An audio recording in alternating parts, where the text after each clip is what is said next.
Hello there! Welcome to Skeleton Key Productions. I'm Crown Grace Kokon. Let's get into the video. Today's video we're going to be asking the question of what if Stalin made a separate peace with Hitler? Now that might sound very unlikely, but it actually came a lot closer to happening than one might think. So first of all, we're going to dive into some of the history, we're going to look at some of the context of this period, and then we're also going to dive into some of the alternative history. But before we do any of that, going to have to give a little caveat, which is, as we always do, this would never happen. And the reason it would never have happened is because World War II on the Eastern Front was a war like none other, right? It was a war for annihilation. It was in pure Darwin terms, it was survival of the fittest. It was kill or be killed. And so the German Wehrmacht was leading a war of extermination of the Soviet people. And as a result, many Soviet citizens were murdered by the Nazis. So it's quite unlikely to think that at any point in the war where so many millions had been exterminated and villages burned and livestock stolen and women raped, etc., that all of a sudden the Soviets would have sought peace with the Nazis. And actually the point of departure within this video is going to be August of 1944. The reason why I'm picking this time is because I think this is probably the most likely time, because it was a position at which the Soviets had the greatest level of strength and the Germans had the greatest level of weakness. So before this period, the Germans were still on Soviet soil. After this period, the Soviets would be fighting on German soil. So it's a complete 180 of the events of the war. And so any peace before this period would have given the Germans a strategic advantage. Any peace done after this period would have still given the Soviets a strategic advantage. And so this is why I've kind of used this as the breaking point. And, so we're now going to go into the events of 1944 with Operation Bagration. See, I know how to say it now. So Operation Bagration, for those who don't know, was a very decisive battle. In fact, I'm so surprised that more people don't know about it, because it was the greatest defeat of the German army in history. So just a little bit of context with it. It began on the 23rd of June, which was almost the 3-year anniversary of Operation Barbarossa, which was the invasion of the Soviet Union. And so it was basically seen as this is revenge, because it was covering the same kind of territory which 3 years earlier the Soviets had been pushed back at, except now the Soviets were the ones who were advancing and the Germans were the ones in retreat.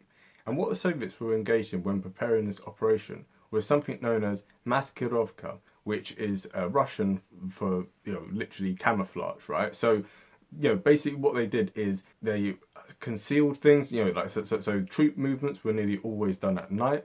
And the only times when the Germans were able to see what was happening is as decoys. So if you had a lot of Soviet troops who were moving a certain way in broad daylight within the eyesight of the Germans, that was just a decoy, because later that night they would drive back the exact same way with more troops. And the Germans knew that an attack was going to come somewhere along that huge front. They just didn't know where the main assault was going to take place. And many of them feared that it would take place in Ukraine in the south. However, the Soviets planned to strike through Belarus. So by engaging in this Maskirovka tactics, they were able to build up a large number of troops in preparation for this operation. So Soviet General Roskovsky, he was the one who basically was the mastermind behind this operation, and he named the operation Operation Bagration in honor of Bagration, who was one of the great generals during the Napoleonic era. So he died famously at the Battle of Borodino, which was a very decisive battle in the war against Napoleon. So when Napoleon invaded Russia, and obviously this was in homage to him. And one of the main strategic theories that the Soviet army was engaged in during this time was the idea of deep battles. So what you can see on screen now is a demonstration of it. So what you can see is that the attack comes from various different places, and so the enemy isn't able to know exactly where the main assault is going to come. And when enemy reinforcements come to try and plug a gap in the thing, they're attacked by Soviet artillery and by the Soviet Air Force. So then what ends up happening is that seemingly out of nowhere, the main assault finally pushes through. And so as a result, the enemy don't fully know where the main assault is going to come. And so they start trying to defend in one place, then they get smashed there, then they try and fall back and defend another place, etc., etc. So by the time the enemy is able to regain a defensive line, the Soviets already advanced and taken a great deal of territory, much more than they would have if they'd just done a single operation. So we're not going to get too much into the nitty-gritty detail of this battle. If you want to do that, we're going to have a link in the description because, yeah, Soviet Storm, which was really, really good history documentary all about the Eastern Front. We've got a link there for the video on Operation Bagration, but I highly recommend you watch the whole of that series. And then on top of that, we have Armchair Historian, who coincidentally happened to do a video on this. I already had planned from last week that I was going to do it for today, but yeah, he ended up doing a video on Operation Bagration. It was very, very helpful for the research for this as well. So definitely check out both of those videos. So in summary, the German army was absolutely crushed. There's different stats about this. We don't know exactly what the casualty rates were, and they kind of vary between different sources. What we're going to go by is Glantz and House, because they seem to be the only people who have figures for both the German side and the Soviet side. So on the German side, they lost 450,000 casualties, which, as I said before, is the greatest defeat of the German army ever. But on the Soviet side, they lost 770,000. So as a result, the German army was destroyed. Army Group Centre was destroyed, and they'd cut off Army Group North and kept them in the Courland pocket, which is basically in modern-day Latvia. And this whole army was trapped there right until the end of the war. So in many ways, it was a complete strategic stroke of genius. They completely pushed all German troops out of Belarus, and also with some other campaigns which were happening at the same time, they were able to push them out of Ukraine. So in the autumn of 1944, the Soviet Union had finally kicked out the last Nazi troops from their soil. So you might say, why not just roll on straight to Berlin? And this obviously is what happened in our timeline. However, it's something to note that the Soviets had lost a lot of men, and between this time and the end of the war, they would lose many more men.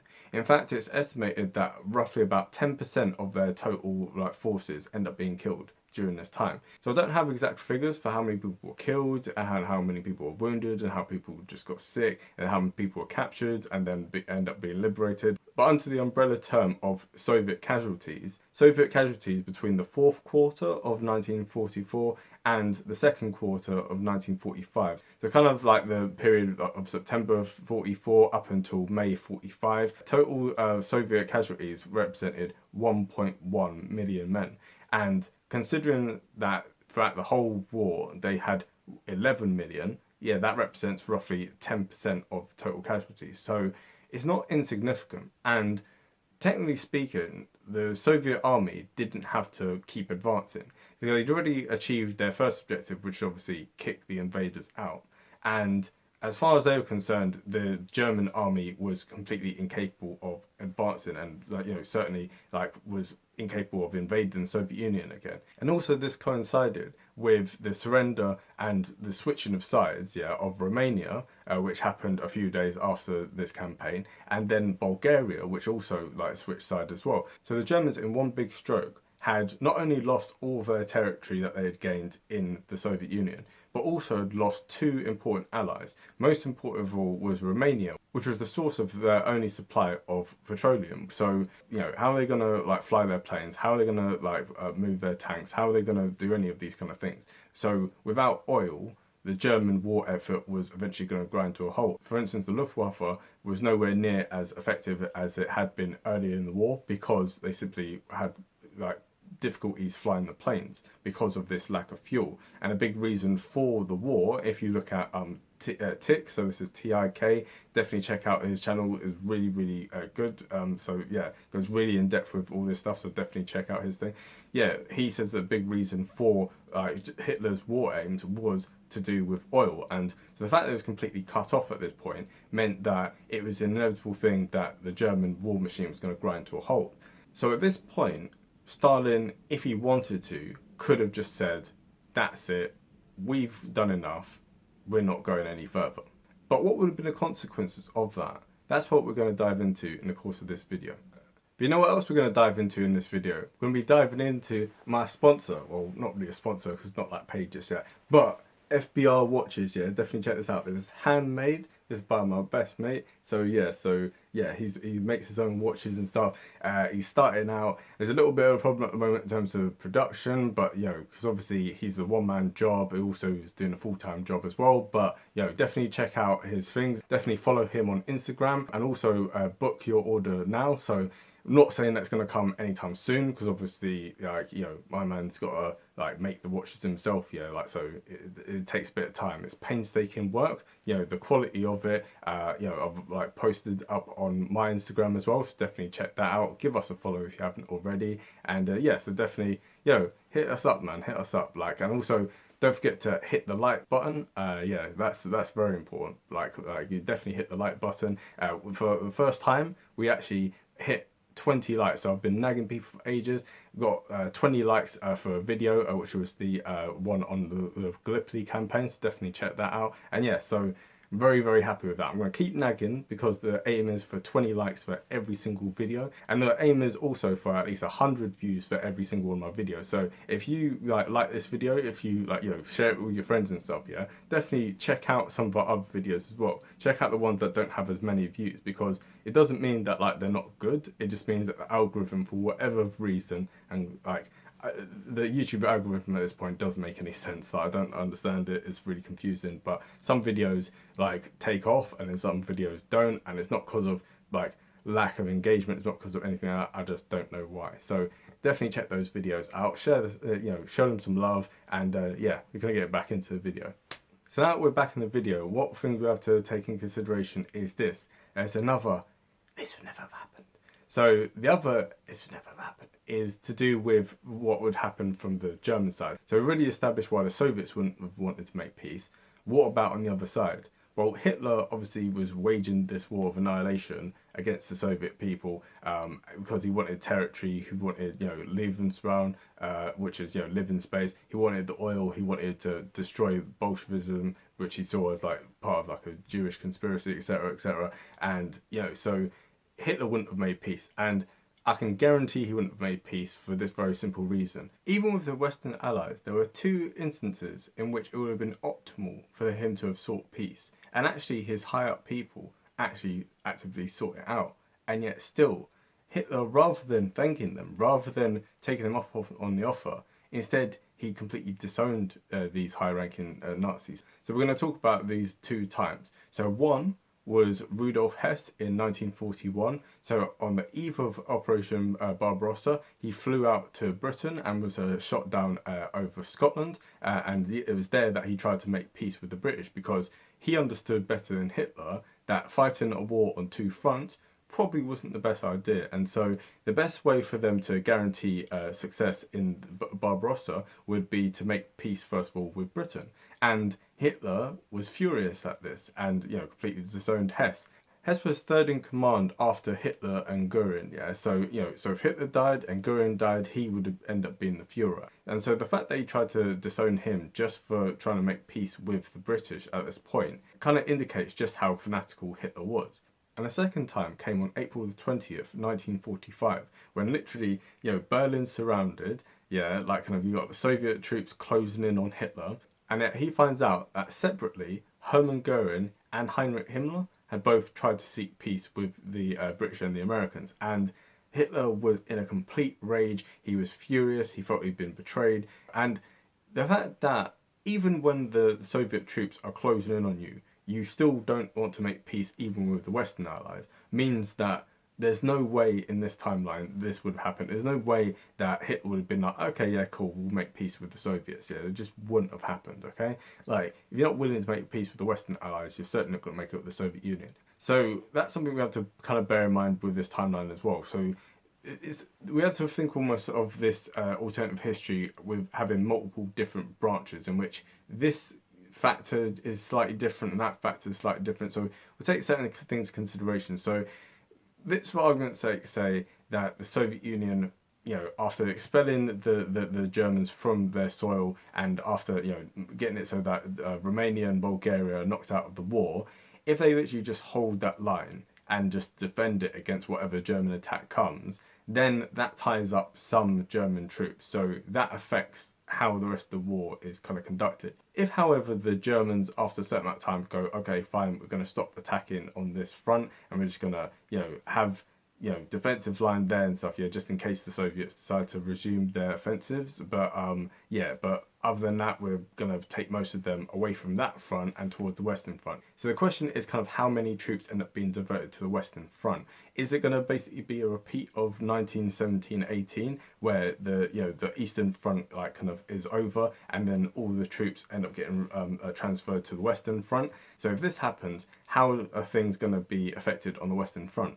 So with all this in mind, we have to take in consideration what was happening on the Western Front at the same time. So Paris had just been liberated, and the Americans and the British and their allies were pushing the Germans up into the German border to the so-called Siegfried Line. So so this was the kind of defensive line that the Germans had built to basically stop the Western Allies from advancing. And this is a line which pretty much held from towards the end of 1944 up until March of 45. So it was quite a strong defensive line. As you can see on the map here, the Western Front doesn't really change much in this period. So in theory, they could have held them at this point. Now, something to take into consideration is obviously the troop numbers. So the troop numbers for the Western Allies at this point is estimated to be around 4.5 million. Okay, so you've got roughly 2 million Americans or thereabouts, and then you've got quite a few British as well, and you've got a few of the others. So it's not an exact thing because obviously different fronts, it changes at different times, and depending on what figures you look at, it's slightly different. But let's just take the 4.5 million as a given. So they were fighting against roughly 1.5 to 1.6 million Germans. So so on the Western Front, the Allies are outnumbering them, and yet still it's quite difficult for them to advance all that way. However, the German army at this point had anywhere between 5.3 million men to about 6 million men. So again, it fluctuates because I could only get the figures for entire years, and obviously I don't know what point in those years the figures are taken from, but either way, so let's just say 6 million. So 4.5 against 6 million. So not saying that all of the German troops would have been sent from east to west, but if even slightly more of them end up being sent over, then that means that the Western Allies could either be at parity with the Germans or end up being outnumbered by them. Now, how effective is the German army going to be at this point? Are they basically going to push them all the way back to Normandy? I don't think so, and the reason for this is because, as we mentioned, the oil crisis. It's pretty hard to move tanks and planes and stuff if you don't have oil to run them on. We can see this in the Ardennes offensive, where Hitler used the last bulk of his troops to try and force the Allies to surrender by cutting them off and basically doing a repeat of what ended up happening at Dunkirk. And that completely failed. Now, if they'd sent a lot more troops, then maybe it might happen, because it kind of coincides with this time. If you get more troops to come from the east and support in that offensive, maybe it might have turned the tide. We don't know, but I think it's unlikely that the Western Allies would have been completely defeated in this way. And also as well, we have to take into consideration the huge bombing campaigns which were taking place in German industrial towns. So much of Germany's war effort was, it was getting hammered on a nightly and daily basis by the Allies. This is very different from what you see in World War One. World War One, yes, you have starvation and stuff, but for the most part, what's happening on the home front in Germany, the home front isn't really affected. However, in this time, you're having fire bombs like the one you see at Dresden. You're having the complete destruction of German infantry. I'm not saying that the war would have been won by air power alone, but with that combined with the full kind of frontal force of the Western Allies, I'm not sure how effective the German army would have really been. Also as well, something to bear in mind is Eisenhower was taking a broad and slow, steady approach here, so attacking along the whole front bit by bit, bit by bit. And this was against the advice of many of his lower down generals. So the American General Patton and the British General Montgomery, they wanted to basically race towards Berlin and do a very decisive strike. But Eisenhower wanted to do slow and steady.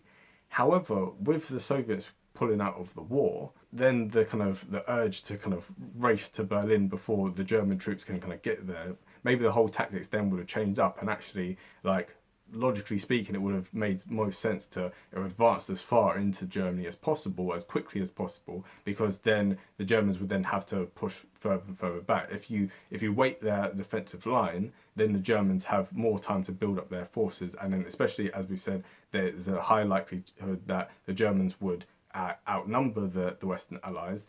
Then you don't really want to take that risk. You want to advance as far and as quickly as possible. So long story short, how does this affect the outcome of the war? The Americans and the British and their allies still win. I don't see an eventuality in which the Nazis end up pushing them back to Normandy. I don't see an eventuality where they win the war. Like, the Nazis lose this war, and it's only a question of, if the Soviets pull out, how much would the British and Americans want to fight? That's the main question, because the British obviously have been fighting for 6 years and were pretty war weary. The Americans had the Pacific Theatre in mind as well, and they're like, well, we kind of want to end both these wars as well. And the amount of casualties that the Western Allies had were a fraction in comparison to what the Soviets suffered. And so this timeline would create a lot more Western Allied casualties than we saw in our normal timeline. So that's something to kind of bear in mind. Like, how much would they be able to stomach pretty much World War One like casualties? So I think that's quite a question to kind of like take in consideration. Like, would they at some point have been like, you know what, we've kicked the Germans out of most of the territory which they'd like taken, we're just gonna have to just leave it at that, and because the alternative would be not just pushing to Berlin but all the way to the Soviet border, so liberating Poland and like taking Norway, taking Denmark. So it would have been a mammoth task for them to have actually done it, and I think it would have been very difficult, and whether they would have necessarily wanted to do that, that's a different story. Something to also bear in mind as well, though, is that Operation Manhattan, which was the secret American plan to build the nuclear bombs, they were initially built with the Nazis in mind, because obviously many of the scientists who were involved in that program were themselves Jews and like Germans who had like fled the Nazis to help the Americans, and so to a large extent they wanted revenge. And also as well, with the Germans being a much bigger threat in terms of the American government's eyes, they would have wanted to drop bombs like much more on Berlin than they would have on Japan. So that's something to kind of bear in mind as well. Also something to consider as well, if you drop a bomb on Berlin, Hitler probably dies, but then at the same time, if somehow he survives it, this will feed even more into the narrative that he had of like, oh, I'm indestructible, I survived this, I survived that. So that could also backfire as a kind of like propaganda thing. If you drop a bomb on Berlin and Hitler survives, then it's And then also as well, they obviously didn't have that many nukes to begin with. So I'm not saying that the Western Allies couldn't have won. I'm not saying that they couldn't have marched away to Berlin.